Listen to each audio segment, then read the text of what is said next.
बहुत समय पहले की बात है। अवनी नगर में मधुसूदन नाम का एक प्रसिद्ध और ईमानदार व्यापारी रहता था।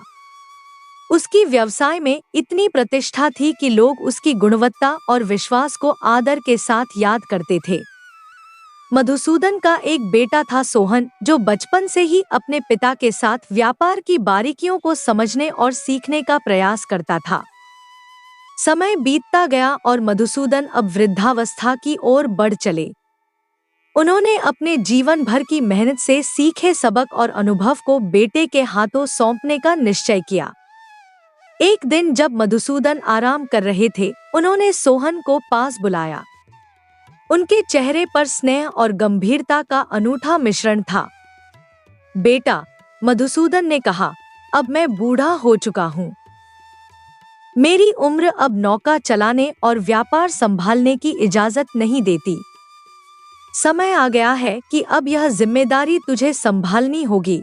सोहन ने पिता के चेहरे पर छलकते अनुभव और आत्मविश्वास को देखा और तुरंत आश्वासन दिया, पिताजी, आप बिल्कुल निश्चिंत रहें। अब से व्यापार की पूरी जिम्मेदारी मेरी है। आप बस आराम करें। मैं हर काम पूरी ईमानदारी और मेहनत से करूंगा। मधुसूदन ने हल्की मुस्कान के साथ कहा, याद रखना बेटा, हमारे पास 4 नौकाएं हैं। चारों में माल बराबर बांटकर भेजना, हमेशा गुणवत्ता का ध्यान रखना। व्यापार में सबसे बड़ी पूंजी हमारी साख है। औरों से कम दाम में बेचने से बिक्री बढ़ती है और मुनाफा भी उसी अनुपात में होता है। लेकिन गुणवत्ता में कभी समझौता मत करना। यदि तुमने ऐसा किया तो तुम भी उन व्यापारियों की तरह ही हमेशा के लिए पीछे रह जाओगे जो सस्ते मुनाफे के पीछे अपनी प्रतिष्ठा खो बैठते हैं। सोहन ने सिर झुकाकर जवाब दिया, पिताजी, मैंने इतने सालों तक आपको व्यापार करते देखा है। आपके अनुभव मेरे लिए मार्गदर्शक हैं।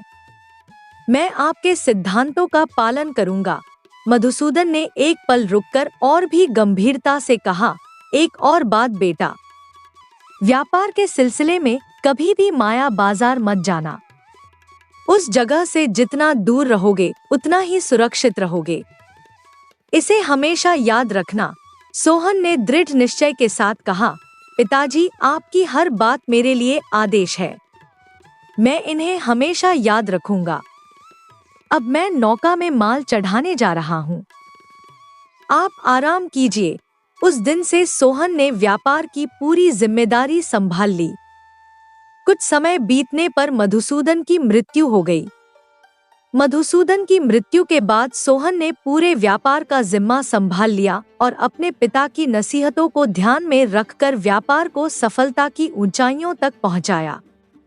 उसने कई बड़े शहरों में अपनी पहचान बनाई और हर जगह से भरपूर लाभ कमाया। उसकी चारों नौकाएं व्यापार के लिए निरंतर उपयोग में रहती थी और उनकी समय समय पर मरम्मत भी करवाई जाती थी। लेकिन सोहन के दिल में एक सवाल हमेशा गूंजता रहता, आखिर पिताजी ने माया बाजार जाने से सख्त मना क्यों किया था? यह सवाल उसे बार बार बेचैन करता। एक दिन वह अपने करीबी साथी कुमार के साथ इस विषय पर चर्चा करने लगा। कुमार, सोहन ने कहा, मुझे समझ नहीं आता कि पिताजी ने माया बाजार जाने से क्यों रोका था। मैं कई बड़े शहरों में व्यापार कर चुका हूँ और हर जगह सफलता पाई है। लेकिन माया बाजार क्या खास बात है वहाँ? अब मेरा मन है कि इस बार मैं वहाँ जाऊँ और खुद देखूँ कि आखिर पिताजी ने ऐसा क्यों कहा था। कुमार ने चिंतित स्वर में उत्तर दिया, सोहन, तेरे पिताजी बड़े अनुभवी थे। अगर उन्होंने माया बाजार जाने से मना किया था तो जरूर कोई गंभीर कारण रहा होगा। उस जगह के बारे में बहुत कहानियां सुनी हैं। वहां के लोग और व्यापारी बेईमानी और धोखे के लिए बदनाम हैं। मुझे नहीं लगता कि वहां जाना सही होगा। सोहन ने दृढ़ता से कहा, कुमार, डरने से कुछ नहीं मिलेगा। मैं इतने शहर घूम चुका हूँ और हर जगह मैंने व्यापार के नए तरीके सीखे हैं। माया बाजार में जाकर व्यापार की संभावनाओं को देखना चाहता हूँ। अगर नुकसान होगा तो उसे भी सीख मानकर स्वीकार कर लूंगा। लेकिन इस बार माया बाजार जाना तय है। कुमार ने गहरी सांस ली और कहा, तू जब से पिताजी के देहांत के बाद माया बाजार की बात करता आया है, मैं सोचता हूँ कि तेरे मन में इसका जवाब न मिलने का सवाल गहरा गया है। खैर, अगर तूने ठान ही लिया है तो मैं तेरे साथ चलने को तैयार हूँ, लेकिन यह ध्यान रखना कि उस जगह पर सतर्क रहना पड़ेगा। सोहन ने मुस्कुराते हुए कहा, यह हुई ना बात। नौका तैयार कर, इस बार हमारा सफर माया बाजार के लिए ही होगा। जो भी वहां छिपा है अब उसे जानने का समय आ गया है। इस तरह पिताजी की चेतावनी को नजरअंदाज करते हुए सोहन और कुमार ने माया बाजार जाने की तैयारियां शुरू कर दी। उनके मन में रोमांच, जिज्ञासा और थोड़ा सा भय भी था। अगले कुछ ही दिनों में सोहन और कुमार की नौका माया बाजार के किनारे आ लगी। जैसे ही उन्होंने इस नगर पर अपनी नजर डाली, उनकी आंखें चमक उठीं। माया बाजार वाकई वैसा ही था जैसा उन्होंने सुन रखा था, रंगीन, चहल पहल से भरा और अनोखी ऊर्जा से सराबोर। सोहन ने चारों ओर नजर दौड़ाई और मुस्कुराते हुए कहा, अरे वाह, कितनी सुंदर नगरी है, यह तो सच में अद्भुत है। मुझे तो यह जगह बहुत भा गई। कुमार भी अपनी उत्सुकता रोक नहीं पाया। सच में सोहन, यह जगह देखने लायक है, लेकिन पहले हम नौका से सामान उतार लें, फिर थोड़ा शहर की ओर चलते हैं। काम तो बाद में भी हो सकता है। सोहन ने हंसते हुए कहा, ठीक है, पहले शहर घूम आते हैं। वैसे भी नई जगह का आनंद लेना चाहिए। काम तो चलता ही रहेगा। कुमार ने मजाक में कहा, अगर केवल घूमना ही था तो सामान लाने की क्या जरूरत थी, खाली हाथ आते और मस्ती करते। सोहन ने मुस्कुराकर जवाब दिया, अब इन बातों को छोड़ो और चलो। देखो, समंदर कितना सुंदर लग रहा है। सूरज की किरणें लहरों पर ऐसे चमक रही हैं जैसे सोने के तार बिछे हों। और वो देखो, समंदर के ऊपर कितने खूबसूरत पंछी उड़ रहे हैं। कुमार ने ऊपर नजर डाली। हाँ, और वो सफेद हंस देख, कितना सुंदर है। लगता है जैसे बादलों का टुकड़ा नीचे आ गया हो। और समंदर के पानी में कितनी सारी मछलियां तैर रही हैं। सोहन ने शरारती मुस्कान के साथ कहा, कुमार, अगर तू कहे तो मैं इन पंछियों और मछलियों को एक झटके में पकड़ सकता हूँ। मेरा निशाना तीर चलाने में एकदम सटीक है। तू देखता जा मैं क्या करता हूँ। कुमार ने हैरानी भरे स्वर में कहा, सोहन यहाँ तक तीरंदाजी करने आया है, चल देखता हूँ तेरे हुनर को। लेकिन ध्यान रखना कहीं तेरा तीर पानी में ही न गिर जाए। सोहन ने अपने धनुष पर तीर चढ़ाया और पूरी एकाग्रता के साथ निशाना साधा। एक पल को उसने सांस रोकी और तीर छोड़ दिया। तीर सीटी की तरह हवा में गया और हंस के पंख में जा लगा। हंस घायल होकर लड़खड़ाया और समंदर के पानी में गिर गया। देखा, मैंने कहा था मेरा निशाना एकदम सही है, सोहन ने उत्साह से कहा। कुमार ने ठहाका लगाते हुए कहा, हाँ, लेकिन बेचारी चिड़िया, अब इसे कैसे बाहर लाओगे? तीर चलाने से ज्यादा जरूरी है अपनी चतुराई का इस्तेमाल करना। चलो देखते हैं इसे कैसे बाहर लाते हैं। दोनों ने ठहाके लगाते हुए समंदर की ओर दौड़ लगा दी। समंदर के पानी और हवा में माया बाजार का यह पहला अनुभव उन्हें जिंदगी भर की याद दे रहा था। भरपूर उत्साह के साथ अभी सोहन और कुमार हंस के गिरने की ओर बढ़ ही रहे थे कि उन्होंने देखा एक आदमी तेजी से उनकी तरफ बढ़ रहा है। उसके चेहरे पर गुस्सा और आंखों में आक्रोश था। उसके कदमों में इतनी तेजी थी कि लगता था जैसे वो सीधे उनके पास आकर कुछ बड़ा हंगामा करने वाला है। कुमार ने सोहन से कहा, यह कौन है जो सीधा हमारी तरफ चला आ रहा है? और देख, वो तुझे गुस्से से घूर रहा है। कहीं उस हंस का मालिक तो नहीं है? सोहन ने हल्के से हंसते हुए कहा, अरे आने दे, थोड़े पैसे देकर इसे शांत कर दूंगा। बेवजह का झंझट खत्म। लेकिन जब वह आदमी पास आया तो उसने आक्रोश भरे स्वर में कहा, तूने मेरे पिताजी को मार दिया है, मैं तुझे छोड़ूंगा नहीं। सोहन चौंक गया। तुम्हारे पिताजी को मारा? यह कैसी बातें कर रहे हो? हमें गलत मत समझो। हम पहली बार इस शहर में आए हैं। किसी को मारने का तो सवाल ही नहीं उठता, उस आदमी ने और गुस्से से कहा। झूठ मत बोल, तुझे अच्छी तरह पता है कि तूने मेरे पिताजी को मार डाला है। समंदर में जो हंस छटपटा रहा था वो मेरे पिता थे। सोहन और कुमार एक दूसरे का चेहरा देखने लगे। कुमार ने कहा, क्या हंस और पिताजी, तुम्हारा दिमाग तो ठीक है। वह आदमी और गंभीर हो गया। हाँ, हंस मेरे पिता थे। यह पिछले जन्म की बात है। मेरे पिता ने पुण्य किए थे और इस जन्म में हंस के रूप में जन्म लिया। वह मेरी मछली पकड़ने में सहायता करते थे। उन्होंने स्वयं मेरे सपने में आकर मुझे यह बात बताई थी। लेकिन तुमने तीर चलाकर मेरे पिताजी को मार डाला। सोहन को गुस्सा आने लगा। यह कैसी अजीबोगरीब कहानी बना रहे हो? तुम्हें मोटी रकम चाहिए तो साफ साफ बोलो।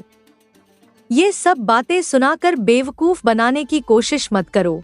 वह आदमी दृढ़ता से बोला, तुम चाहे मुझे कितना भी धन दे दो, लेकिन धन मेरे पिताजी की बराबरी तो नहीं कर सकता। मैं तुम्हारी शिकायत महाराज से करूंगा। कुमार ने सोहन की तरफ देखकर कहा, यह तो पागल लगता है। जाने दो इसे, महाराज से शिकायत करेगा। ये देखो, इसे चांदी का सिक्का दे दो और इसे टालो।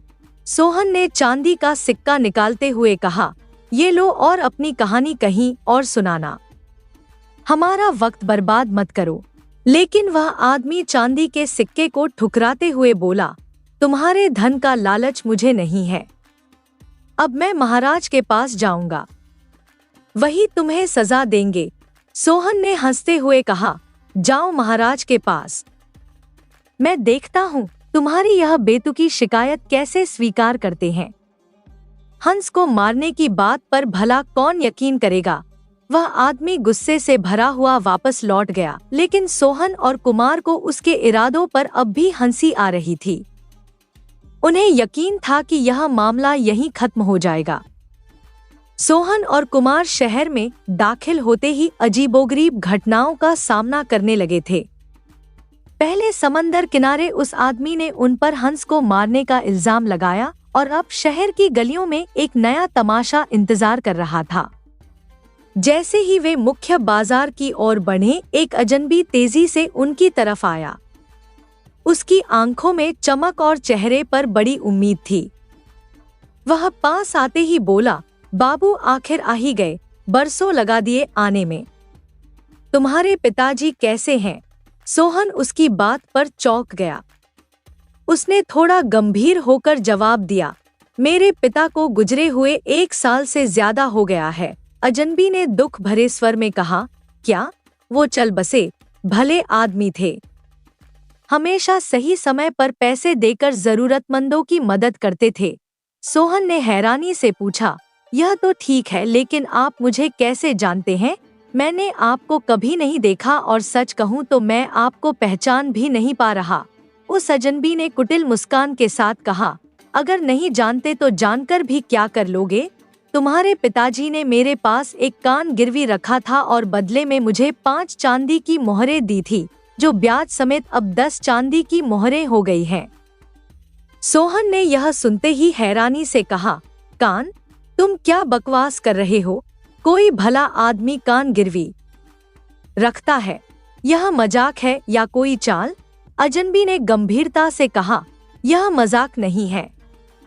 तुम्हें क्या तुम्हारे पिताजी ने नहीं बताया? वो यहाँ के प्रसिद्ध साहूकार थे। अक्सर इसी राज्य में कान गिरवी रखकर लोगों को कर्ज देते थे। सोहन ने झुंझलाते हुए कहा, मुझे मेरे पिताजी ने ऐसी किसी अजीब प्रथा के बारे में कुछ नहीं बताया। उस अजनबी ने जेब से चांदी की 10 मोहरें निकालकर सोहन की ओर बढ़ाते हुए कहा, ठीक है, अब मैं तुम्हें 10 चांदी की मोहरें लौटा रहा हूँ। मुझे मेरा कान वापस कर दो, वरना मैं महाराज से तुम्हारी शिकायत कर दूंगा। बोलो, मेरा कान लौटा रहे हो या नहीं? सोहन ने गुस्से में खींचकर कहा, तुम्हारा कान? कोई कान वापसी नहीं होगी, और अगर ज्यादा जोर दिया तो मैं तुम्हारा दूसरा कान भी काट लूंगा। समझ गए? अब जाओ यहाँ से। सोहन ने उसकी चेतावनी को अनदेखा करते हुए कहा, जाओ महाराज के पास, देखता हूँ वहाँ क्या होता है। लेकिन कान वापस नहीं मिलेगा। अजनबी जाते जाते बोला, ठीक है, मैं तुम्हारी महाराज से शिकायत कर दूंगा। सोहन गुस्से और असमंजस के बीच खड़ा रहा। कुमार ने उसे शांत करते हुए कहा, सोहन, यह जगह और इसके लोग सच में अजीब हैं। पहले हंस और अब कान। लगता है इस शहर में हमारी हर परीक्षा ली जाएगी। सोहन और कुमार माया बाजार की अजीबोगरीब घटनाओं से हैरान परेशान, अब थोड़ा चिंतित भी लगने लगे थे। पहले हंस को पिता बताने वाला आदमी और अब कान गिरवी रखने की अजीब कहानी, इन घटनाओं ने उनकी सोच को उलझा दिया था।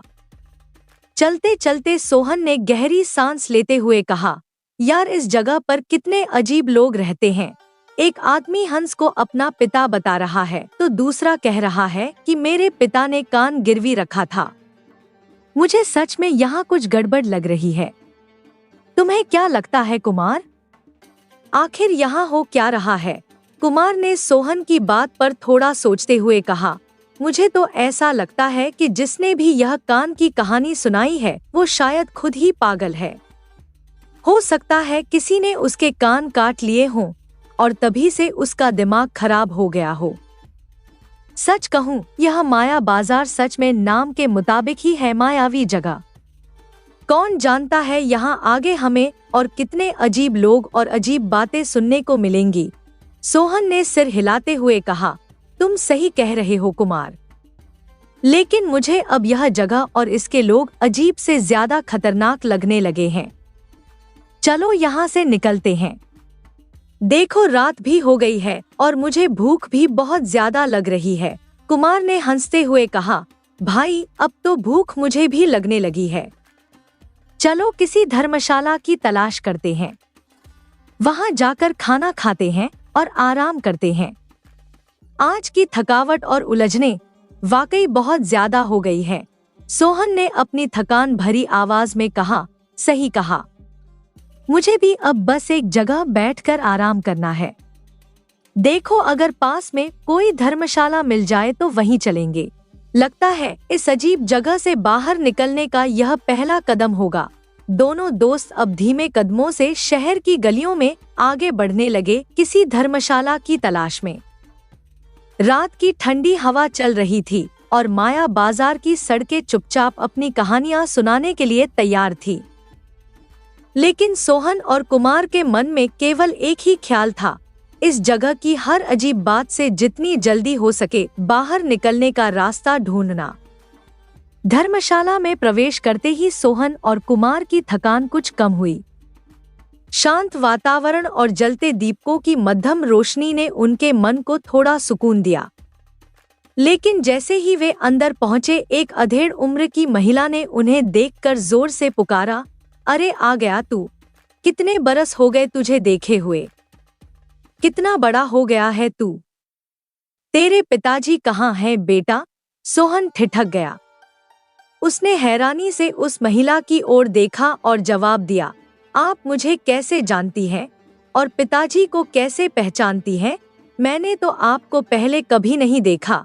वह महिला भावुक होकर बोली, कैसे नहीं जानूंगी, मैं तो तुम्हारे पिताजी की पत्नी हूँ। तेरे पिताजी यहाँ आए थे और उन्होंने मुझसे गंधर्व विवाह किया था। सोहन यह सुनकर स्तब्ध रह गया। गंधर्व विवाह? लेकिन उन्होंने मुझे इस बारे में कभी कुछ नहीं बताया। आप मजाक कर रही हैं, है ना? महिला ने गंभीरता से कहा, मजाक? तुम्हें सच नहीं पता तो इसमें मेरी गलती नहीं। तेरे पिताजी ने मुझे वचन दिया था कि वह मुझे 10,000 चांदी की मोहरें देंगे, लेकिन वह वचन आज तक पूरा नहीं हुआ। अब वह इस दुनिया में नहीं रहे तो उनकी जिम्मेदारी तुझ पर है। तुझे यह मोहरें देनी होंगी और वह भी अभी के अभी। सोहन ने गहरी सांस लेते हुए कहा, आप क्या कह रही हैं? यह सब सुनकर मैं स्तब्ध हूँ।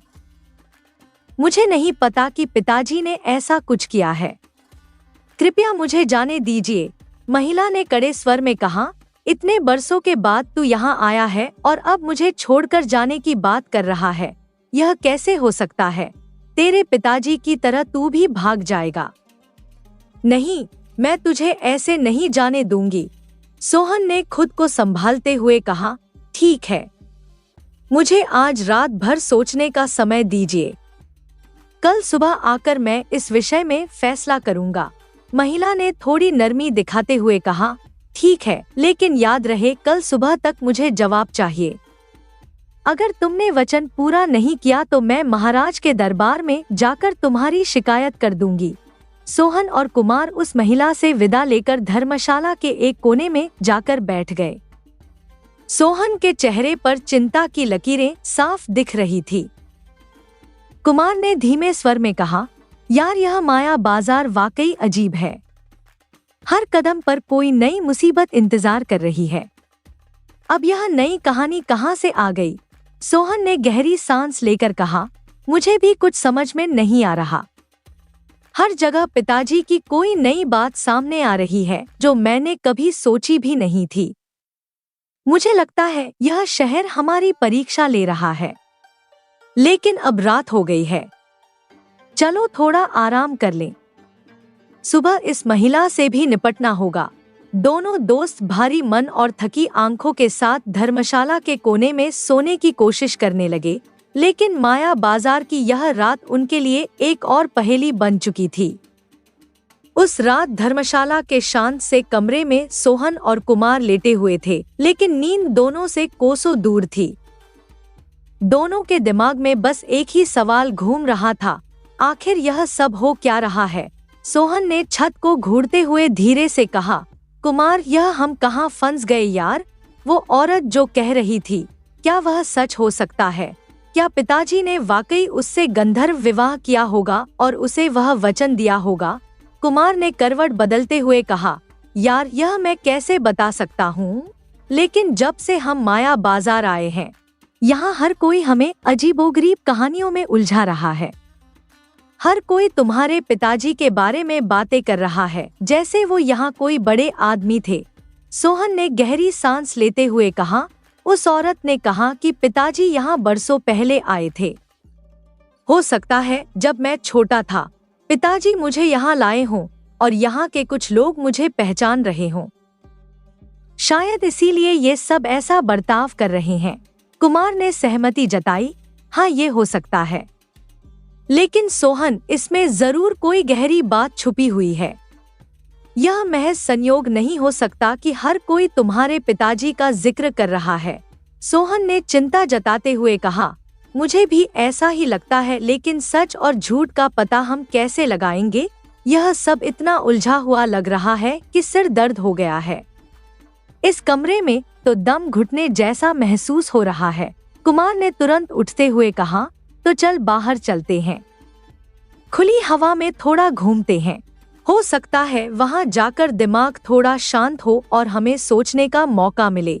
दोनों दोस्त कमरे से बाहर निकल आए। बाहर ठंडी हवा चल रही थी। चांदनी रात में धर्मशाला का प्रांगण और आसपास की सड़कें सुनसान थी। रात की ठंडी हवा में सोहन और कुमार धर्मशाला के बाहर टहल रहे थे। अचानक कुमार की नजर धर्मशाला वाली औरत पर पड़ी जो अंधेरे में किसी से फुसफुसाते हुए बात कर रही थी। कुमार ने सोहन का ध्यान आकर्षित करते हुए कहा, सोहन देखो तो, धर्मशाला वाली औरत वहां किसी से बात कर रही है। चलो पास चलते हैं, लेकिन ध्यान रखना उसे हमारी मौजूदगी का एहसास ना हो। दोनों धीरे धीरे दबे कदमों से पास गए और पेड़ के पीछे छिपकर सुनने लगे। कुमार ने फुसफुसाते हुए कहा, तूने उसे पहचाना? ये वही आदमी है जिसने तेरे पिताजी पर कान गिरवी रखने का आरोप लगाया था। सोहन ने सिर हिलाते हुए कहा, हाँ ये वही है। लेकिन यह औरत इसके साथ क्या बातें कर रही है? और देख, इसके तो दोनों कान ही नहीं हैं। वे दोनों चुपचाप सुनने लगे। उस आदमी ने गुस्से भरे स्वर में कहा, अगर उसने मुझे 10,000 चांदी की मोहरें नहीं दी तो मैं उसे छोड़ूंगा नहीं। तुझे क्या लगता है उसे मुझ पर कोई शक नहीं हुआ होगा? औरत ने बेपरवाही से जवाब दिया, मुझे नहीं लगता कि उसने तुझ पर कोई ध्यान दिया होगा। अब मेरी बात सुन, पहले उससे मोहरें ले लो, फिर चाहो तो महाराज से जाकर शिकायत कर देना। वैसे भी हम जो भी नौका में यात्रा करने वाले व्यापारी आते हैं, उनके बारे में पहले ही पूरी जानकारी हासिल कर लेते हैं। यही तरीका तो हमें उनकी कमजोरी तक पहुंचने में मदद करता है। आदमी ने धीमी आवाज में पूछा, तू उसकी जानकारी कैसे लाई थी? औरत ने हंसते हुए कहा, उस व्यापारी की जानकारी मैंने ही तुम्हें भिजवाई थी, और मैंने खुद भी उसे यह कहकर फंसाया है कि उसके पिता ने मुझसे गंधर्व विवाह किया था और विवाह के बाद मुझे 10,000 चांदी की मोहरें देने का वचन दिया था, किंतु आज तक उसने वह वचन पूरा नहीं किया और जाकर कभी वापस भी नहीं आया। अब तो वो मुझे मोहरें देगा या फिर मैं महाराज से उसकी शिकायत करूंगी। और सुन, जब तुझे 10,000 चांदी की मोहरें मिलेंगी तो उनमें से 100 मेरी होंगी, ये तो मैंने पहले ही तय कर दिया था। आदमी ने गुस्से में कहा, क्यों दूं मैं तुझे 100 मोहरें? मैं महाराज से जाकर उसके खिलाफ शिकायत करूंगा और महाराज से कहूंगा कि या तो वो मुझे मोहरें दिलवाएं या फिर उसके कान कटवाएं। पर अगर महाराज ने उन्हें सजा नहीं दी और उल्टे हमें ही सजा दे दी तो? औरत ने ठहाका लगाते हुए कहा, अरे ऐसा न पहले कभी हुआ है और न आगे कभी होगा। तूने तो देखा ही है कि महाराज कैसे निर्णय लेते हैं। उन्हें किसी बात की जांच पड़ताल का शौक नहीं है। शिकायत सुनते ही सीधे सजा दे देते हैं, और इसी में तो हमारा फायदा है। सजा के डर से तो अच्छे अच्छे काम जाते हैं और इस तरह हमारी सारी चालें सफल हो जाती हैं। बस फिर तो हमारा फायदा ही फायदा। आदमी कुछ देर सोचता रहा और फिर बोला, ठीक है, अगर मुझे 10,000 मोहरें मिल गई तो तुझे 100 दूंगा, लेकिन अगर नहीं मिली तो तुझे मेरे साथ गवाही देने के लिए महाराज के पास चलना होगा। अब मैं चलता हूँ, सुबह आकर बताऊंगा कि मुझे क्या मिला। इस पर औरत ने कहा, ठीक है, सुबह मिलने आना, तब तक मैं अंदर जा रही हूँ। इसके बाद वह आदमी धीरे धीरे वहां से चला गया और वह औरत धर्मशाला के अंदर लौट गई। सोहन और कुमार पेड़ के पीछे छिपे हुए यह सब सुन रहे थे।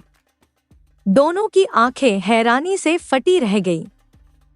कुमार ने फुसफुसाते हुए कहा, देखा, ये दोनों मिलकर हमें फंसाने की साजिश रच रहे हैं। तेरे पिताजी की कहानियां सिर्फ बहाने हैं। इनका असली मकसद तुझसे चांदी की मोहरें ऐंठना है। सोहन ने गुस्से और उलझन भरी आवाज में कहा, अब समझ आया कि माया बाजार में सब ऐसा क्यों बर्ताव कर रहे हैं। यह सब उनका षड्यंत्र है।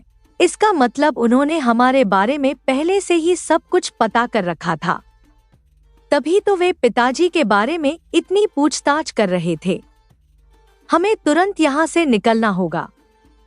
तू सही कह रहा है, कुमार ने सहमति में सिर हिलाते हुए कहा। अगर हमने देर की तो वो हमसे 10,000 मोहरें लेकर ही मानेंगे। लेकिन सवाल ये है कि हम अभी और इस वक्त कहाँ जाएं? इस गांव में तो हम किसी को जानते भी नहीं। चल पहले यहाँ से दूर निकलते हैं, सोहन ने दृढ़ता से कहा। वे दोनों तेजी से वहां से निकल गए। ठंडी रात के घने अंधकार में उनके कदम तेजी से आगे बढ़ रहे थे, लेकिन अनजाने रास्तों पर चलते हुए वे जल्द ही भटक गए। ठंडी हवा ने कंपी बढ़ा दी थी और आसमान से गिरती बर्फ ने रास्ता और कठिन बना दिया। दोनों थके और परेशान दिख रहे थे। यार, यहाँ तो हड्डियां तक जमा देने वाली ठंड है, कुमार ने बर्फ के ऊपर जमे अपने कदमों को देखते हुए कहा। तभी उनकी नजर एक घर के बाहर बैठी एक बूढ़ी आकृति पर पड़ी। वह बाबा ऊनी कपड़ों में लिपटा अलाव के पास बैठा हुआ था। देख, वो बाबा बैठे हैं, उनसे मदद मांग लेते हैं। बस आज रात सिर छुपाने की जगह चाहिए, सोहन ने राहत की सांस लेते हुए कहा। हवा की सर्द लहरें उनकी आवाज में थरथराहट घोल रही थी, लेकिन उनके इरादों में अब भी मजबूती थी। दोनों युवक ठंड से कांपते हुए बाबा के पास पहुंचे।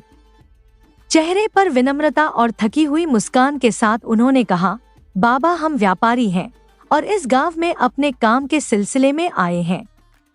क्या आज रात आपके यहाँ ठहरने की जगह मिल सकती है? बाबा ने अपनी धुंधली आंखों से उन्हें देखा और गंभीर स्वर में बोले, जगह तो मिल सकती है बेटा, लेकिन उसके पहले तुम्हें मुझे खुश करना होगा। बस हमें आज रात सिर छुपाने की जगह चाहिए। कल सुबह हम अपना रास्ता पकड़ लेंगे।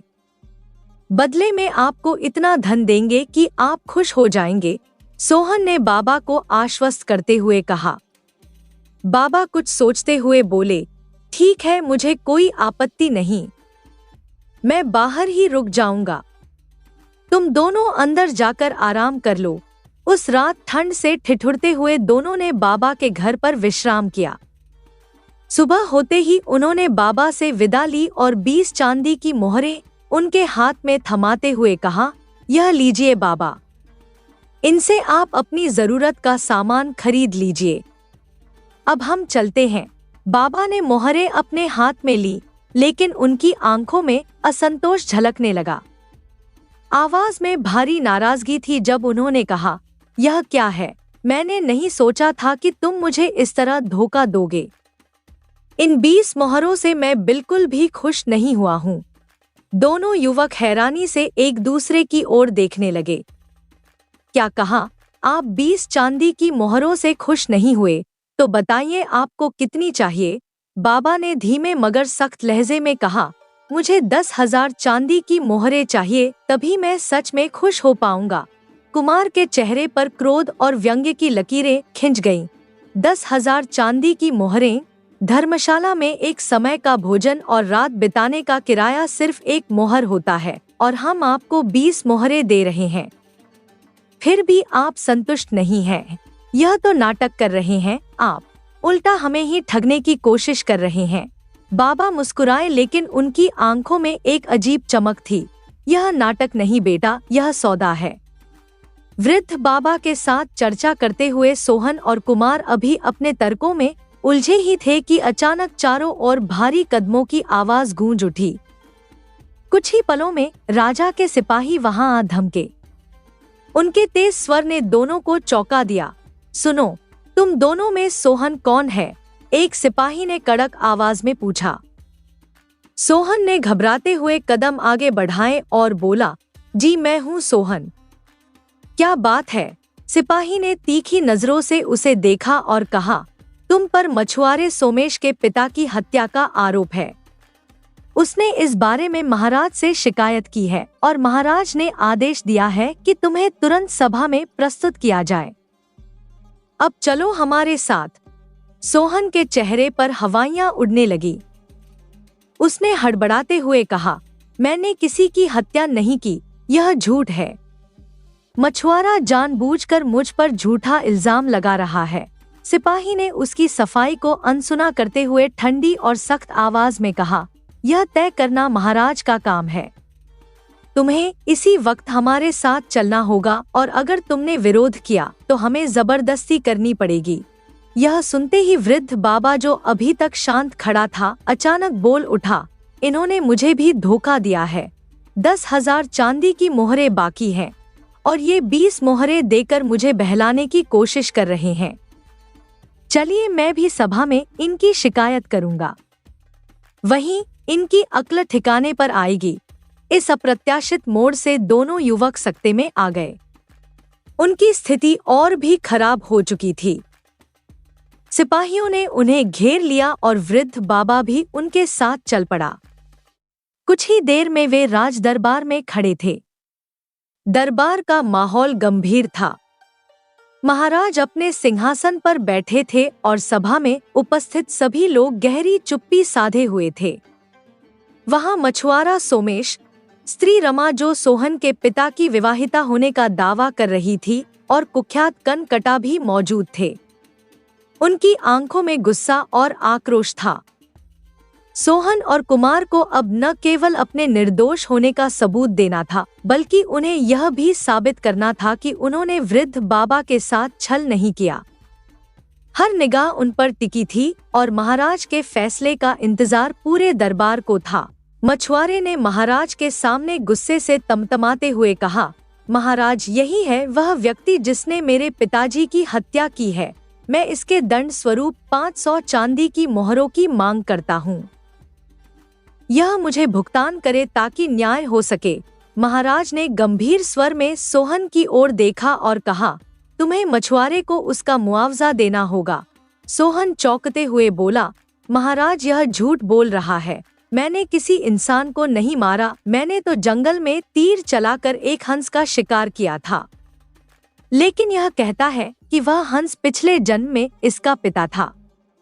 ये तो यह भी दावा करता है कि सपने में आकर इसके पिता ने इसे बताया कि वे हंस के रूप में जन्म लेंगे। महाराज यह सब सरासर धोखा है, आप स्वयं सोचिए क्या यह आरोप उचित है। महाराज ने कुछ क्षण सोचा और फिर गंभीरता से बोले, हो सकता है इसके पिता ने सच में सपने में आकर ऐसा कहा हो, लेकिन इस घटना के कारण इसे दुख पहुंचा है। तुम्हें इसे दंड स्वरूप 500 चांदी की मोहरें देनी होंगी। सोहन ने यह सुनकर आक्रोश में कहा, महाराज यह अन्याय है, मैं निर्दोष हूँ और यह व्यक्ति केवल मुझसे धन ऐंठने का षड्यंत्र रच रहा है। दरबार में गहरा सन्नाटा छाया हुआ था। तभी अचानक एक महिला ने आगे बढ़कर बोलना शुरू किया। उसकी आंखों में आंसुओं का सैलाब और आवाज में गुस्से का तूफान था। उसने महाराज की ओर देखकर कहा, महाराज मुझे न्याय चाहिए। 15 वर्ष पहले इस युवक के पिता ने मुझसे गंधर्व विवाह किया था। उन्होंने मुझसे वादा किया था कि लौटकर आने के बाद वे मुझे 10,000 चांदी की मोहरें देंगे। लेकिन आज 15 साल बाद यह कह रहा है कि उसके पिता अब इस दुनिया में नहीं हैं।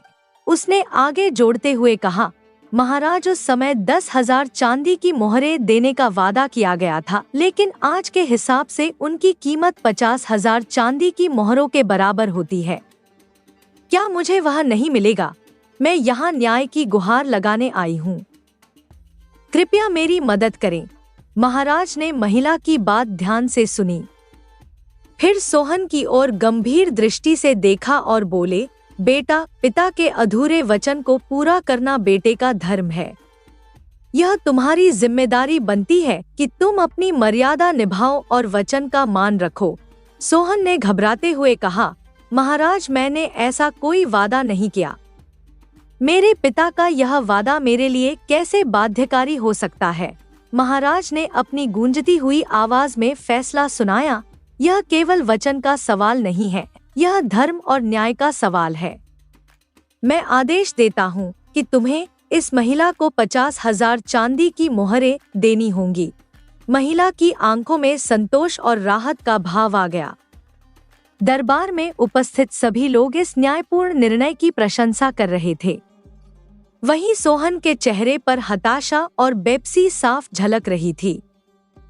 दरबार की गंभीरता के बीच तभी वृद्ध बाबा ने हाथ जोड़कर महाराज के सामने अपनी शिकायत रखी। उसकी आवाज में दर्द और नाराजगी का मिलाजुला भाव था। महाराज, उसने कहा, कल रात ये दोनों मेरे घर पर ठहरे थे। इन्होंने मुझसे वादा किया था कि सुबह जाते समय मुझे इतना धन देंगे कि मैं खुश हो जाऊं, लेकिन इन्होंने मुझे धोखा दिया। वादे के अनुसार मुझे 10,000 चांदी की मोहरें चाहिए थी, लेकिन ये बिना कुछ दिए चले गए। मैं न्याय की गुहार लेकर यहाँ आया हूँ। मुझे न्याय चाहिए महाराज।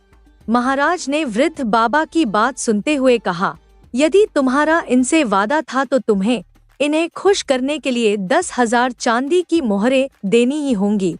सोहन और उसका साथी अब घबराए हुए थे। परिस्थितियां उनके खिलाफ होती जा रही थी। हर ओर से आरोपों का बोझ उन पर बढ़ता जा रहा था। अब यह उनके धैर्य और चतुराई की परीक्षा का समय था, क्योंकि इस दरबार में न्याय का हर शब्द उनके भविष्य का फैसला करने वाला था।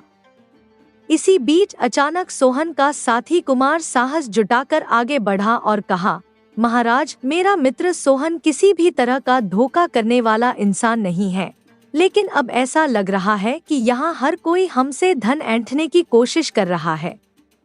यदि ऐसा है तो आदेश दे कि हम सभी के पैसे लौटा दें।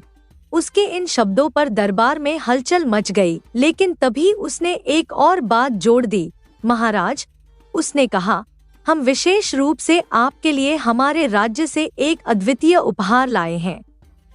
यह अंगूठी देखिए जिसमें जड़ा हुआ हीरा बेहद कीमती है। यदि आप इसे धारण करेंगे तो यह आपकी गरिमा और प्रतिष्ठा को और भी बढ़ाएगा। यह हमारा आपके प्रति सम्मान है। कृपया इसे स्वीकार करें। महाराज ने अंगूठी को ध्यान से देखा। उसकी चमक जैसे दरबार के हर कोने में फैल गई। महाराज मुस्कुराए और बोले, यह अंगूठी सचमुच अद्वितीय है। यह मेरे लिए गर्व की बात है। इसे मैं सहर्ष स्वीकार करता हूँ। अंगूठी की भेंट ने दरबार का माहौल बदल दिया। वृद्ध बाबा की शिकायत और सोहन पर लगे आरोपों के बीच अब एक नई चर्चा शुरू हो चुकी थी। कुमार ने माहौल को भांपते हुए तुरंत वृद्ध की ओर मुड़कर कहा, बाबा क्या आप अब खुश नहीं हैं? देखिए महाराज ने वह अंगूठी धारण की है जो हम विशेष रूप से उनके लिए लाए हैं। यह उनके गौरव और प्रतिष्ठा को और बढ़ा रही है। बोलिए क्या अब आप संतुष्ट हैं?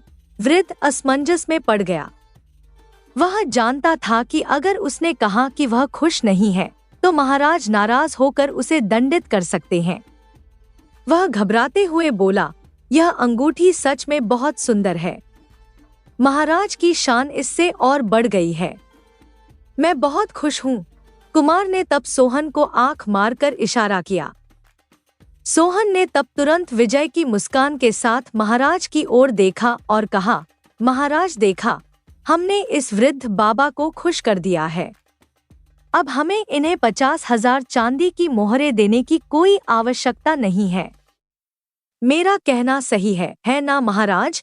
महाराज ने गहरी आवाज में कहा, हाँ, यदि बाबा खुश है तो तुम्हें धन चुकाने की आवश्यकता नहीं है। सोहन ने राहत की सांस ली, लेकिन महाराज तुरंत फिर गंभीर हो गए और बोले, लेकिन अब तुम्हें बाकी सभी का धन चुकाना होगा। उनके मामले अभी शेष हैं। दरबार में सन्नाटा छाया हुआ था।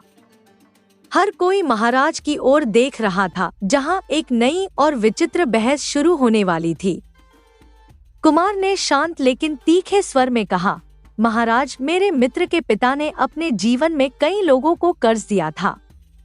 कर्ज देते समय उन्होंने कई लोगों के कान गिरवी रख लिए थे। अब उनमें से इस व्यक्ति का कान कौन सा है, यह पता लगा पाना एक मुश्किल काम है।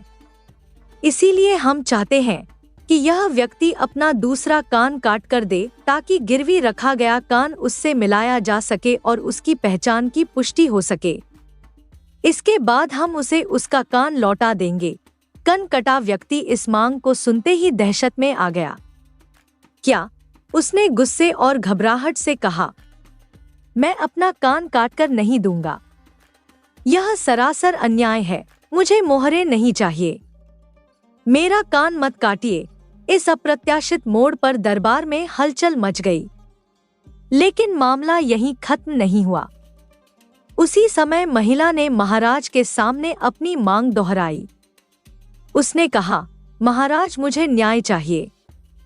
सोहन के पिता ने मुझसे गंधर्व विवाह किया था। साथ ही उन्होंने मुझसे वादा किया था कि लौटकर आने के बाद वे मुझे 10,000 चांदी की मोहरें देंगे। लेकिन आज भी उन्होंने वह वादा पूरा नहीं किया।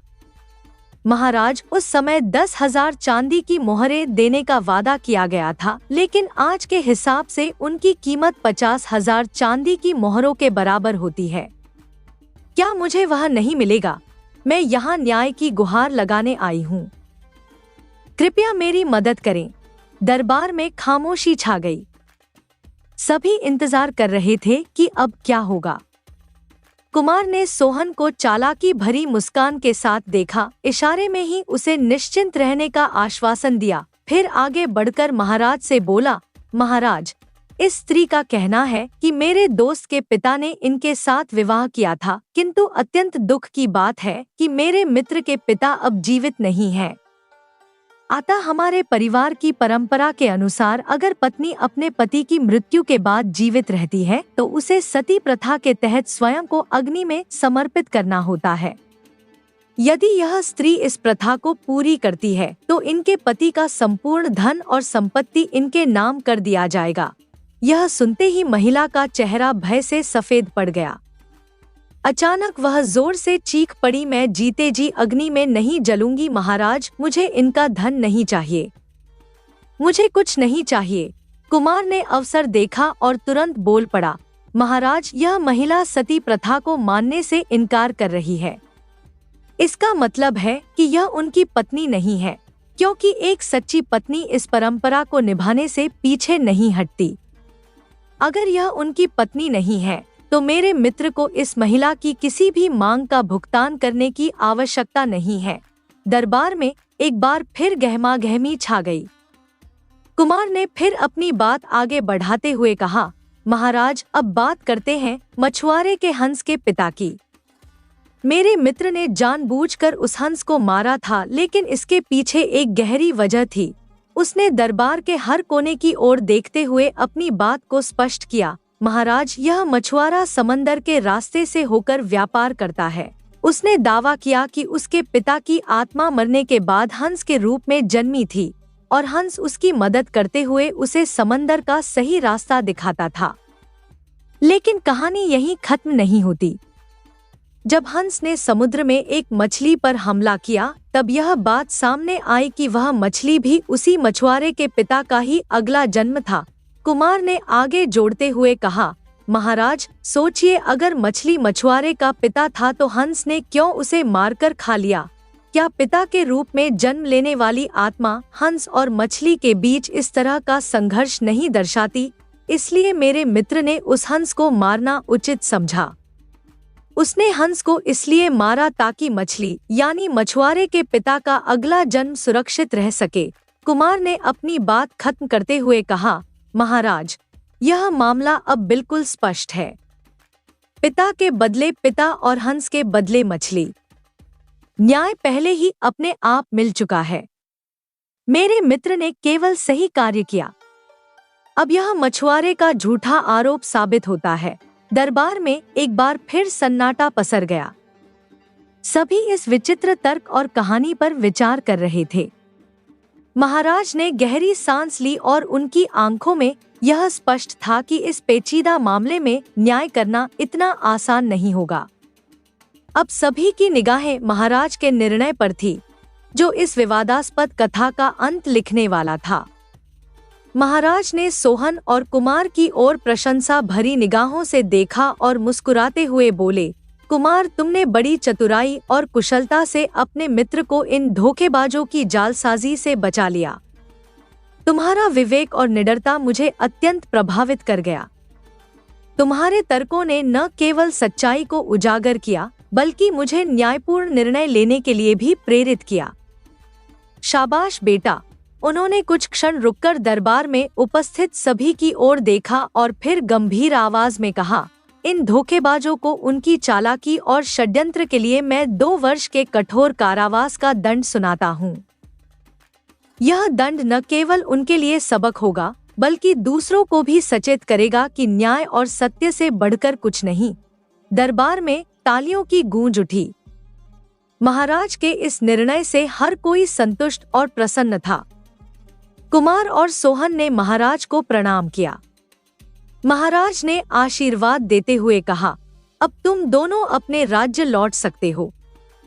तुम्हारी बहादुरी और ईमानदारी ने तुम्हारा सिर ऊंचा किया है। जाओ और भविष्य में भी इसी तरह सच्चाई और धर्म का मार्ग अपनाना। इसके बाद कुमार और सोहन अपने नाव की ओर बढ़े। नाव ने जैसे ही माया बाजार नगर के तट को छोड़ा, उन्होंने एक बार पीछे मुड़कर देखा, मानो उस नगर की यादों को सदा के लिए विदा दे रहे हों। कुमार ने तब धीमी आवाज में कहा, सोहन, हमने जो देखा और झेला वह कभी भूलने लायक नहीं है। पर एक बात तो पक्की है, हम कभी भी इस नगर की ओर दोबारा कदम नहीं रखेंगे। सोहन ने सिर हिलाकर सहमति जताई और मुस्कुराते हुए कहा, सही कहा कुमार। अब बस अपने राज्य लौटकर शांति से जीवन बिताना है। नाव धीरे धीरे लहरों के संग आगे बढ़ गई। सूरज की सुनहरी किरणें पानी पर चमक रही थी, मानो यह संदेश दे रही हों कि सत्य और न्याय का मार्ग कभी व्यर्थ नहीं जाता। कुमार और सोहन अपने राज्य लौटकर हमेशा के लिए माया बाजार की घटनाओं को पीछे छोड़ अपने जीवन में एक नया अध्याय शुरू करने के लिए तैयार थे। अगली कहानी। कई वर्ष पहले एक घने जंगल में 4 चोर रहते थे। चुराया हुआ धन वे एक साधारण से बर्तन में रखते थे, लेकिन उसकी हिफाजत जान से भी ज्यादा करते थे। कुछ अरसे बाद उनका मन चोरी चकारी से ऊब गया। मैं तो ऐसी जिंदगी से तंग आ गया हूँ। हमें हमेशा चौकन्ना रहना पड़ता है, वरना हम पकड़े भी जा सकते हैं। एक ने अपना दुखड़ा रोया। हाँ, मैं भी चाहता हूँ कि हम लोग एक शांत सच्ची जिंदगी जिए। दूसरे चोर ने हाँ में हाँ मिलाई। बहुत अच्छा, हम जंगल छोड़कर किसी ऐसे शहर चलते हैं जहाँ हमें कोई जानता न हो। शायद कोई साफ सुथरा काम धंधा ही हाथ लग जाए। तीसरा बोला। 3 चोरों को तो यह सुझाव पसंद आया और उन्होंने तय कर लिया कि वे जंगल छोड़ देंगे। लेकिन चौथे चोर को अपनी जीविका के लिए कोई खरा धंधा करने की योजना पसंद नहीं आई। उस समय तो वह चुप रहा, लेकिन उसने बर्तन में रखे पैसे चुराकर भाग जाने का इरादा कर लिया। वह सही मौके का इंतजार करने लगा। चारों चोर एक शहर पहुंचे और वहां एक धर्मशाला में रुक गए। उनमें से 2 शहर के बारे में कुछ जानकारी हासिल करने निकल पड़े। जल्दी ही उन्होंने एक वृद्ध औरत का घर देखा, जो आरामदेह तो लगता ही था, उनके लिए ठीक भी था। दोनों ने धर्मशाला लौटकर अपने साथियों से वृद्धा के घर जाकर रहने का जिक्र किया। वे भी सहमत हो गए और चारों चोर उस घर के लिए निकल पड़े। हम चारों व्यापारी हैं, एक चोर बोला, और इस शहर में कुछ काम धंधा शुरू करना चाहते हैं। हमें आपका घर पसंद आया और हम इसके कुछ कमरे किराए पर लेना चाहते हैं।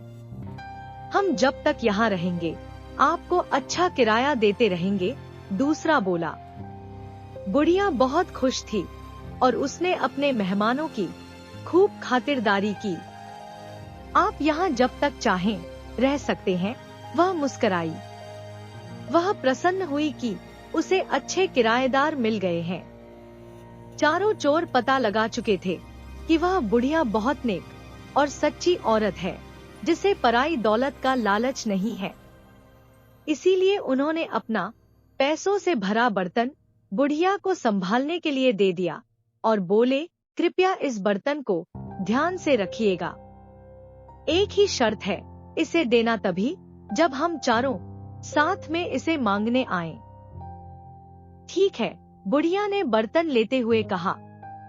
वह अपने घर के पिछवाड़े गई और देखने लगी कि कोई देख तो नहीं रहा। जब उसे तसल्ली हो गई तो उसने जमीन खोदकर उसमें बर्तन डाला और उसे वापस मिट्टी से ढक दिया। चारों चोर कुछ काम धंधे की तलाश में शहर चले गए। जल्दी ही वे काफी थक गए और बुढ़िया के घर से कुछ ही दूरी पर खड़े वटवृक्ष के नीचे बैठकर सुस्ताने लगे। तभी एक औरत लस्सी बेचती हुई वहां से निकली। चारों ने थोड़ी लस्सी खरीदने का निश्चय किया। लस्सी बहुत स्वादिष्ट थी। उन्होंने सोचा कि दोपहर के भोजन के साथ पीने के लिए थोड़ी लस्सी और ले ली जाए। पर 3 चोर तो बहुत थक गए थे। लस्सी डालने के लिए बुढ़िया के घर से बर्तन लाने की हिम्मत किसी में नहीं थी। चौथा चोर, जो किसी ऐसी ही घड़ी की प्रतीक्षा में था, झट से जाने के लिए तैयार हो गया। वह बुढ़िया के घर पहुंचकर बोला, मुझे मेरे साथियों ने बर्तन लाने के लिए भेजा है, लेकिन मैं तो यह बर्तन तभी दूंगी जब तुम चारों इकट्ठे आओगे। वह मना करती हुई बोली। उस चोर के दिमाग में तब एक विचार आया। उसने राय दी, मेरे साथी यहाँ से कुछ ही दूर केले के पेड़ तले बैठे हैं, आप खुद ही पूछ लें। बुढ़िया घर से बाहर निकली। उसने तीनों को पेड़ के नीचे बैठे हुए देखा। वह चिल्लाई, क्या आपने अपने दोस्त को बर्तन लाने भेजा है? जी। कृपया उसे दे दीजिए, तीनों चोरों ने जवाब दिया। बुढ़िया ने सोचा कि उन्हें अपना बर्तन किसी कार्य हेतु चाहिए होगा जो उन्होंने अपना विश्वसनीय साथी भेजा है। उस चोर को फावड़ा देती हुई वह बोली कि पिछवाड़े से खोदकर बर्तन निकाल ले। इतना कहकर वह अपने घर के कामों में उलझ गई। चोर ने बर्तन निकाला और चुपके से पिछले दरवाजे से भाग खड़ा हुआ। इस बीच उसके दोस्त चिंतित हो रहे थे। काफी वक्त बीत चुका था और उनके साथी का कुछ पता नहीं था। तीनों तब बुढ़िया के घर गए। हमने अपना साथी एक बर्तन लाने भेजा था। वह कहाँ है? उन्होंने पूछा। मैंने तो बहुत पहले ही उसे बर्तन खोदने के लिए कुदाली दी थी। उसने आपको बर्तन नहीं दिया? बुढ़िया हैरान थी। तीनों चोर समझ गए कि उनके साथी ने उन्हें धोखा दिया है। हमने आपको कहा था कि बर्तन तभी देना जब हम चारों आपके पास आएं। आपने हमारी बात नहीं मानी। हमें लगता है कि हमारे साथी ने आपके साथ मिलकर हमारा पैसा हथियाने का षड्यंत्र रचा है, वे बोले। बुढ़िया बहुत दुखी हुई। वे तीनों उसे शहर के न्यायाधीश के पास ले गए और उसकी शिकायत की। न्यायाधीश ने फैसला दिया कि बुढ़िया की लापरवाही की वजह से तीनों को नुकसान हुआ है, इसीलिए सारा हर्जाना बुढ़िया को ही भरना होगा। बुढ़िया रोती हुई घर लौट आई। इस बीच राजा और उसका मंत्री वेश बदलकर अपनी प्रजा की परेशानियां जानने शहर के दौरे पर थे। इस बात का किसी को भी पता नहीं था। बुढ़िया को देखकर वे रुक गए और उसके रोने का कारण पूछने लगे। उसी समय आसपास ही कुछ लड़के खेल रहे थे और उनका अगुआ था रामन। बुढ़िया की दुख भरी कहानी उसने भी सुनी। भगवान करे उन तीनों को तुम्हारे साथ ऐसा सुलूक करने की सजा मिले, रामन बोला। यह सुनकर राजा और उसका मंत्री बहुत हैरान हुए। उन्होंने रामन से पूछा कि क्या वह इस मामले का फैसला कर सकता है। रामन ने आत्मविश्वास के साथ सिर हिलाया और कहा कि वह अपना फैसला राजा के दरबार में ही सुनाएगा। अगले दिन महल में दरबार लगा। रामन न्यायाधीश के आसन पर बैठा था। उसने चोरों की कहानी सुनी, फिर पूछा, तुम्हारी शर्त यही थी ना कि बुढ़िया वह बर्तन तुम्हें तभी दे जब तुम चारों उसे लेने आओ? रामन के प्रश्न पर तीनों ने हामी भर दी। बहुत अच्छा, वह शर्त पूरी करने के लिए तैयार है, पर यहाँ तो तुम सिर्फ 3 हो। जाओ, अपना चौथा साथी लेकर आओ जिससे शर्त पूरी की जा सके, रामन ने आदेश दिया। बुढ़िया फैसला सुनकर खुशी से रो पड़ी और तीनों चोर अपना सा मुंह बनाकर वहां से चुपचाप चले गए। शाबाश, क्या फैसला दिया है, राजा ने रामन की भूरी भूरी प्रशंसा की और बोला, तुम छोटे हो पर हो समझदार। आज से तुम मर्यादा रामन के नाम से जाने जाओगे और हमारे दरबार में ऐसे मुकदमों के फैसले किया करोगे। किसी समय गंगापुर नाम के एक गांव में कृष्णा नाम का एक किसान रहता था। कृष्णा एक बहुत ही मेहनती किसान था। वह अपने खेतों में कद्दू की खेती करता था। अपने उगाए गए कद्दू को कृष्णा मंडी में नहीं बेचता था, बल्कि अपनी बैलगाड़ी में भरकर गांव-गांव जाकर बेचता था।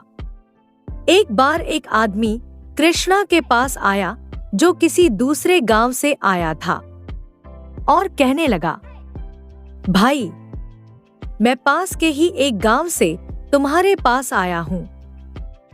मुझे मेरे सेठ जी ने तुम्हारे पास भेजा है। मेरे मालिक नगर की एक मंडी में थोक व्यापार करते हैं। मंडी में उनकी बहुत बड़ी दुकान है जिसमें वे कद्दू का व्यापार करते हैं। मेरे मालिक को मंडी में बेचने के लिए बहुत ही ज्यादा मात्रा में कद्दू चाहिए होते हैं। और क्योंकि तुम कद्दू की खेती करते हो, इसीलिए मैं तुम्हारे पास आया हूँ। अगर तुम्हें अपने खेत के कद्दू बेचने हैं तो मैं उन कद्दुओं की अच्छी कीमत लगा दूंगा। माफ करना भैया, मैंने जो कद्दू अपने खेतों में लगाए हैं उन्हें तो मैं खुद ही बेचता हूँ। मंडी के दलालों को मैं अपना माल नहीं बेचता। अरे भाई, तुम यह क्या कहते हो? आसपास के गांव के लोग मेरे मालिक को ही अपना माल बेचते हैं और फिर जगह जगह गांव-गांव घूमकर अपना माल बेचने से अच्छा है कि उन्हें एक ही जगह पर अच्छी कीमत पर बेच दिया जाए। तुम भी अगर मेरे मालिक को सारे कद्दू बेच दोगे तो तुम्हारी भी मेहनत कम लगेगी। देखो भाई, मैं एक किसान हूँ। कड़ी मेहनत करना मेरे लिए कोई नया काम नहीं है। साथ ही पैसे कमाने का लालच भी मुझ में नहीं है, बल्कि लोगों को साफ सुथरी सब्जी कम दामों में बेचना, यही मेरा उद्देश्य है। मैं इसी से संतुष्ट हूँ। मैं तो यही चाहता हूँ कि मैं अपनी सब्जी मंडी में ना बेचकर सीधे लोगों को बेचूं। चाहे मुझे मुनाफा कुछ कम ही क्यों ना हो। और वैसे भी मंडी में जो माल बिकता है वह आम लोगों तक पहुँचते पहुँचते महंगा हो जाता है। इसलिए मैं अपनी सब्जी मंडी में नहीं बेचूंगा। मुझे लगता है कि तुम मेरी बात समझ जाओगे और तुम्हें बुरा नहीं लगेगा। कृष्णा के समझाने के बाद उस आदमी को यह बात समझ में आ गई कि यहाँ पर दाल नहीं गलने वाली। वह आदमी वहां से चला गया। हमेशा की तरह कृष्णा ने अपने सारे कद्दू बैलगाड़ी पर लाद दिए और उन्हें बेचने के लिए चल दिया। चलते चलते वह उदयगिरी नाम के एक गांव में पहुंचा, लेकिन तब तक बहुत ही अंधेरा हो चुका था। कृष्णा सोचने लगा कि मुझे रात यहीं पर कहीं गुजार लेनी चाहिए। यह सोचते सोचते जब कृष्णा एक बड़े से घर के सामने से गुजरा तो उस घर के बाहर खड़े हुए एक आदमी ने कृष्णा को आवाज लगाई, अरे भाई, कौन हो तुम? हमारे गांव के तो नहीं लगते। कृष्णा ने देखा कि पहनावे से वह आदमी बहुत ही अमीर मालूम पड़ता था। कृष्णा ने कहा, भाई, मेरा नाम कृष्णा है और मैं गंगापुर गांव का हूँ। यह कद्दू बेचने के लिए मैं उदयगिरी गांव की तरफ जा रहा हूँ। सुबह से गाड़ी खींचते खींचते मेरे बैल थक चुके हैं, इसीलिए आज रात को यहीं कहीं आसपास रुककर सुबह निकलने का इरादा है। क्या आप मुझे बता सकते हैं कि इस गांव में रात को ठहरने के लिए कोई जगह मिल जाएगी? अरे भाई, इसमें कौन सी बड़ी बात है? क्या रात गुजारने के लिए हमारे गांव में जगह नहीं मिलेगी? इसके लिए इतना परेशान क्यों होते हो? तुम कहीं और क्यों जाओगे? मेरा इतना बड़ा घर है, तुम आज रात इसी में रुक जाओ। इतना कहते ही कृष्णा ने अपनी बैलगाड़ी एक तरफ लगा दी और गाड़ी से सारे कद्दू उठाकर एक तरफ रख दिए। बैलों को चारा और पानी डालकर कृष्णा ने अपने साथ लाया हुआ खाना खाया। वह आदमी जिसके घर में कृष्णा रुका था, उसका नाम सर्वेश्वर दयाल था। खाना खाने के बाद सर्वेश्वर दयाल कृष्णा से बातचीत करने लगा। कृष्णा ने कहा, हजूर, मैं आपका यह उपकार कभी नहीं भूलूंगा।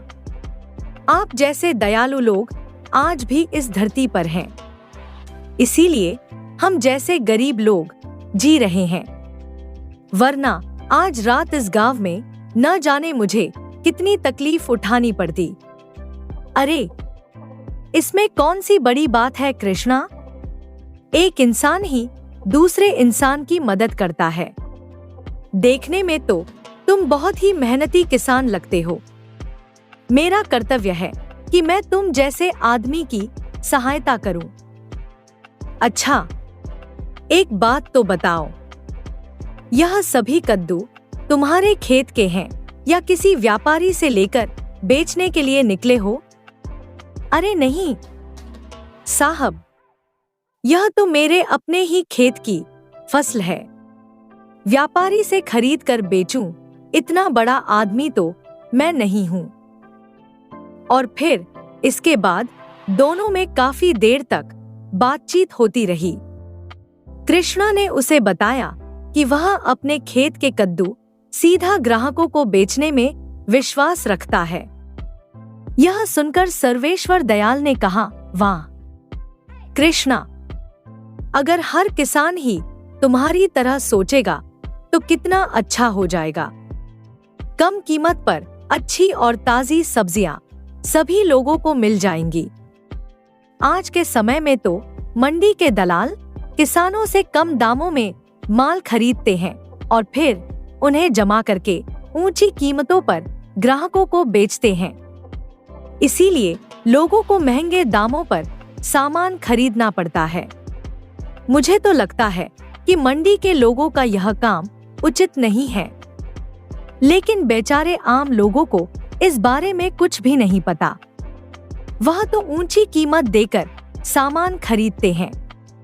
उनके पास इसके अलावा और कोई चारा भी तो नहीं है। आपने बिल्कुल सही कहा साहब, आजकल तो यही सब कुछ हो रहा है और ऐसा ना हो, इसीलिए मैं अपने खेत के कद्दू सीधे ग्राहकों को कम कीमत पर बेचता हूँ। मैं समाज के प्रति अपने कर्तव्य को पूरा कर पा रहा हूँ। सच में कृष्णा, तुम्हारे विचार बहुत ही अच्छे हैं। अगर सभी लोग तुम्हारे जैसा सोचने लगे तो सबका भला हो जाए।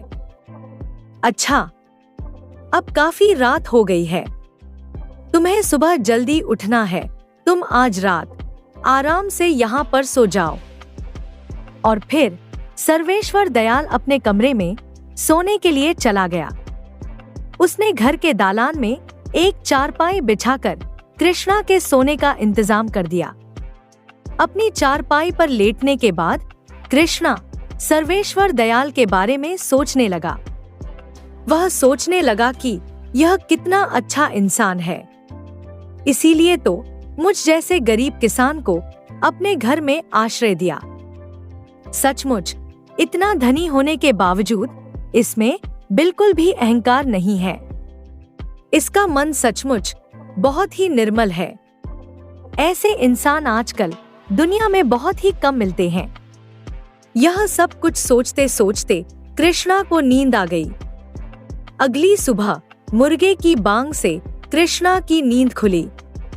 वह सोचने लगा कि इस घर के मालिक सर्वेश्वर दयाल ने अपने घर में आसरा देकर मेरी बहुत ही सहायता की है। क्यों ना इसके बदले में कुछ कद्दू उसे भी दे दिए जाएं। यह सोचकर कृष्णा जब कद्दू के अपने ढेर के पास पहुंचा तो यह देखकर वह हैरान रह गया कि कद्दुओं का ढेर तो आधा ही रह गया था। वह तुरंत घर के मालिक सर्वेश्वर दयाल के पास गया और कहने लगा, मैंने रात को आपके आंगन में जो कद्दुओं का ढेर लगाया था उसमें से आधे कद्दू गायब हैं।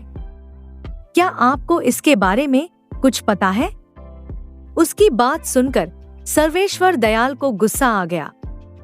वह कहने लगा, यह तुम क्या कहते हो? तुम्हारे सामने ही तो मैं अंदर जाकर सो गया था और तुम मुझ पर ही संदेह कर रहे हो। मैंने बड़ी ही गलती की जो तुम जैसे आदमी को अपने यहाँ पर आसरा दिया। सर्वेश्वर दयाल के ऐसा कहने पर कृष्णा को यह समझने में देर ना लगी कि सर्वेश्वर दयाल एक अच्छा इंसान नहीं है और इसीलिए इसने मेरे साथ धोखा किया है। अब कृष्णा को भी क्रोध आ गया। वह कहने लगा, अरे भाई, तुमने पहले मेरा विश्वास जीता और फिर मेरे साथ विश्वासघात किया। मैं तो तुम्हें एक बहुत ही भला इंसान समझ रहा था, लेकिन तुम तो एक बहुत ही चालबाज और धोखेबाज इंसान निकले। मेरे सो जाने के बाद तुमने मेरे कद्दू चुरा लिए। तुम्हारा दिमाग तो ठीक है कृष्णा, जिस थाली में खाया उसी में छेद करते हो। मैंने तुम्हारी सहायता की और तुम मुझ पर ही झूठा आरोप लगा रहे हो। असल में गलती मेरी है जो मैंने तुम जैसे आदमी को अपने घर में आश्रय दिया और बेवजह ही मुसीबत मोल ले ली। रात को तो तुम्हारी बातों से यह लगता था कि तुम एक ईमानदार किसान हो, लेकिन तुम तो एक नंबर के बेईमान निकले। तुम्हें अपने घर में आसरा देकर मैंने बड़ी ही गलती कर दी। सर्वेश्वर दयाल की बातें सुनकर कृष्णा को और भी अधिक गुस्सा आ गया। वह कहने लगा, एक तो आपने चोरी की, ऊपर से सीना जोरी करते हैं। झूठ मत बोलो और चुपचाप मेरे कद्दू लौटा दो तो मैं यहाँ से चला जाऊंगा। अच्छा, मुझे धमका रहा है और तू यहाँ से चुपचाप शराफत से निकल जा, वरना अपने आदमियों को बुलवाकर तुझे धक्के मारकर यहाँ से निकलवाऊंगा। बहुत देर से तेरी बकवास सुन रहा हूँ, लेकिन अब और नहीं सुनूंगा। सर्वेश्वर दयाल के धमकाने पर कृष्णा मन ही मन सोचने लगा कि अब इससे बात करना बेकार है। कृष्णा ने अपने बाकी कद्दू इकट्ठे किए, गाड़ी पर लादे और फिर सर्वेश्वर दयाल के घर से वह निकल गया। वहां से कृष्णा सीधा गांव के मुखिया के पास गया। कृष्णा ने मुखिया जी को सर्वेश्वर दयाल के यहाँ पर हुई सारी घटना विस्तार पूर्वक बताई। सारी बातें सुनने के बाद मुखिया जी कहने लगे, अगर सचमुच तुम्हारे कद्दू सर्वेश्वर दयाल ने ही चुराए हैं तो मैं अवश्य ही उन्हें वापस दिलवा दूंगा। लेकिन तुम तो कह रहे थे कि वह एक बहुत ही अमीर आदमी है, तो फिर एक अमीर आदमी भला ऐसा काम क्यों करेगा? ऐसा तो नहीं कि किसी और ने तुम्हारे कद्दू चुराए। नहीं मुखिया जी, मुझे पक्का विश्वास है कि यह उसी का काम है। ठीक है, उससे बात करने के बाद ही कोई फैसला किया जाएगा। मुखिया ने उसी समय सर्वेश्वर दयाल को बुलाने के लिए कुछ आदमियों को भेज दिया। जब सर्वेश्वर दयाल वहां पर पहुंचा तो कृष्णा को वहां पर देखकर वह तिलमिला उठा और मुखिया जी से कहने लगा, मुखिया जी, मैं एकदम निर्दोष हूँ। इस किसान को मैंने रात को अपने घर में रुकने के लिए आसरा दिया और यह एहसान फरामोश है कि मुझ पर ही आरोप लगा रहा है। भला मैं इसके कद्दू क्यों चुराने लगा? मेरे तो खुद के खेत में अच्छे खासे कद्दू हैं, तो भला मैं इसके कद्दू क्यों चुराऊंगा? लेकिन यह ऐसा आरोप मुझ पर क्यों लगा रहा है, यह मुझे समझ में नहीं आ रहा। मुखिया ने कहा, मुझे तो लगता है कि तुम सच कह रहे हो, लेकिन चोरी तुम्हारे ही घर में हुई है तो तुमने यह चोरी नहीं की, यह बात तुम्हें ही साबित करनी होगी। इसीलिए तुम्हारे खेत में जो कद्दू हैं, उनमें से एक कद्दू तुम यहाँ पर लेकर आओ। यह सुनते ही सर्वेश्वर दयाल अपने खेत से कद्दू लाने के लिए चला गया। उसके जाने के बाद मुखिया एक बार फिर से कृष्णा से पूरी मामले की जानकारी लेने लगा। जब सर्वेश्वर दयाल अपने खेत से कद्दू लेकर वापस लौट आया, मुखिया ने कृष्णा की बैलगाड़ी में से एक कद्दू मंगवाया और फिर दोनों कद्दुओं को एक साथ रख दिया गया। मुखिया के अलावा वहां पर गांव के कुछ और लोग भी मौजूद थे। मुखिया ने वहीं पर मौजूद एक आदमी की तरफ इशारा करते हुए कहा, इसका नाम दामोदर है और यह तरह तरह की सब्जियों का अच्छा पारखी है। सब्जियों की गुणवत्ता के बारे में यह बहुत अच्छी तरह से जानता है। इसीलिए मैंने इसे यहाँ पर बुलाया है ताकि यह दोनों कद्दुओं की जांच कर सके।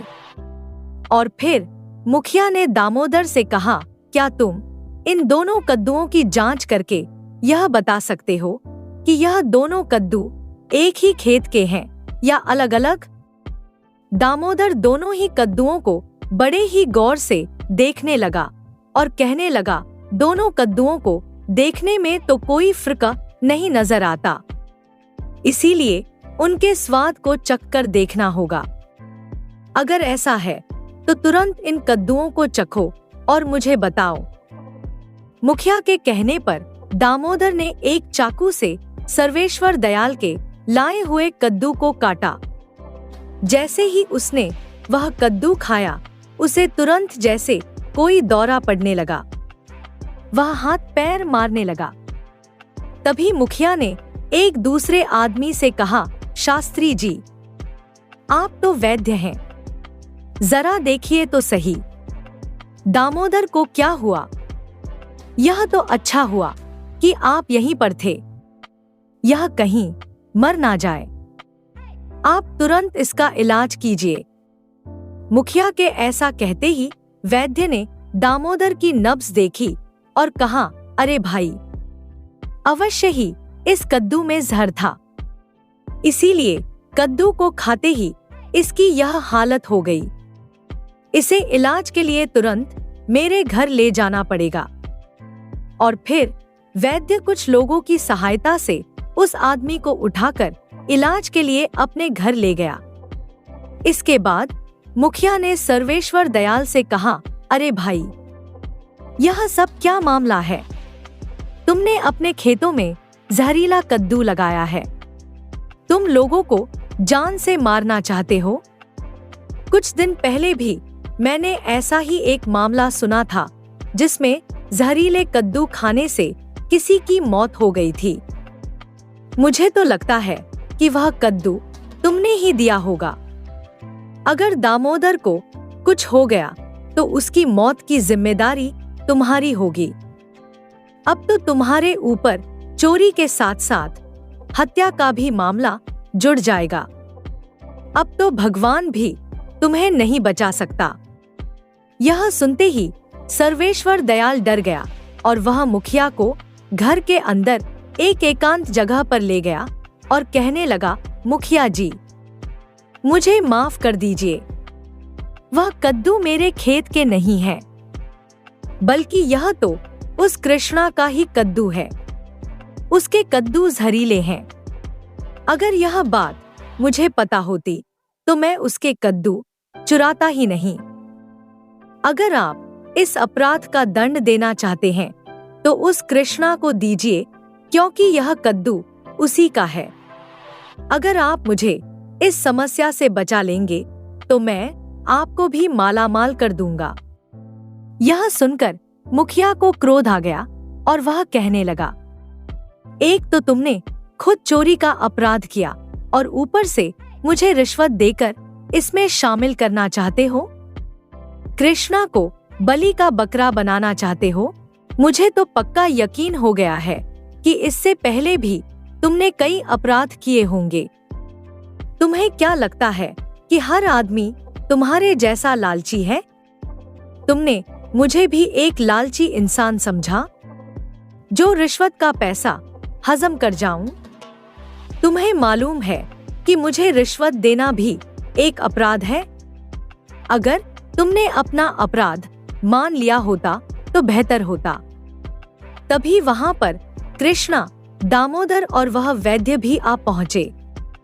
उन दोनों को देखकर सर्वेश्वर दयाल चौंक गया और कहने लगा, देखो तो जरा दामोदर को, वह तो एकदम ठीक है, उसे कुछ भी नहीं हुआ, एकदम सही सलामत है। लेकिन अगर उसे कुछ हो भी गया होता तो उसमें मेरा कोई कसूर नहीं था, क्योंकि वह कद्दू मेरा था ही नहीं। वह कद्दू तो मैंने इस किसान कृष्णा का चुराया था। अब क्योंकि वह कद्दू मेरा नहीं था, इसीलिए अब मुझ पर किसी की हत्या या हत्या करने का मामला नहीं बन सकता। उसके इतना कहते ही मुखिया कहने लगा, सर्वेश्वर दयाल, अब तो तुमने अपनी चोरी का अपराध खुद ही स्वीकार कर लिया है। तुम अपना अपराध अपने मुंह से स्वीकार कर लो, इसीलिए हम सभी ने मिलकर यह नाटक किया था। असल में दामोदर कोई सब्जियों का ज्ञाता नहीं है और ना ही वह आदमी कोई वैद्य है। कृष्णा के पास इस बात का कोई सबूत नहीं था, इसीलिए सारा जाल बिछाया गया। दामोदर ने तो कद्दू खाकर बेहोश होने का सिर्फ नाटक किया था। असल बात तो यह है कि कुछ दिन पहले तुमने जिस आदमी को कृष्णा के पास कद्दू खरीदने के लिए भेजा था, उस रात कृष्णा ने उस आदमी को तुम्हारे ही घर पर काम करते हुए देख लिया था। अब तो मामला बिल्कुल साफ हो गया है। कृष्णा ने हमें पहले ही बता दिया था कि तुमने एक आदमी को पहले से ही इसके घर कद्दू खरीदने के लिए भेजा था। कृष्णा ने तुम्हारे भेजे हुए आदमी को कद्दू नहीं बेचे, इसीलिए तुमने इसे अपने घर के सामने रोककर अपने घर में रुकने की जगह दी। इसके आधे कद्दू चुरा लिए। तुम्हारे जैसे मंडी के दलाल ऐसा नीच काम करेंगे, यह मैं सोच भी नहीं सकता था। तब कृष्णा कहने लगा, भाई सर्वेश्वर दयाल, मुझे तो तुम जैसे लोगों की सहायता नहीं चाहिए। तुम्हारे जैसे घटिया दलालों की वजह से मंडी में किसानों का नुकसान होता है। मुखिया ने कहा, तुम्हारी बात बिल्कुल ठीक है कृष्णा। तुम्हारी इस समस्या के बारे में मैं राज्य के महाराज से बात करूंगा। और फिर कृष्णा को सर्वेश्वर दयाल के द्वारा चुराए गए सारे कद्दू वापस दिलवा दिए गए। मुखिया ने कहा, आज के बाद अगर किसी मंडी के दलाल ने किसी किसान को नुकसान पहुंचाने की कोशिश की तो उसे भयानक दंड दिया जाएगा। जब गांव के बाकी किसानों को कृष्णा के साथ हुई इस घटना के बारे में पता चला तो वे मुखिया और कृष्णा की सूझबूझ और बुद्धिमानी की तारीफ करने लगे। इसके बाद कृष्णा अपने सारे कद्दू लेकर आगे बढ़ गया। उसने अपने सारे कद्दू उचित दामों पर बेचे और वापस अपने गांव लौट गया।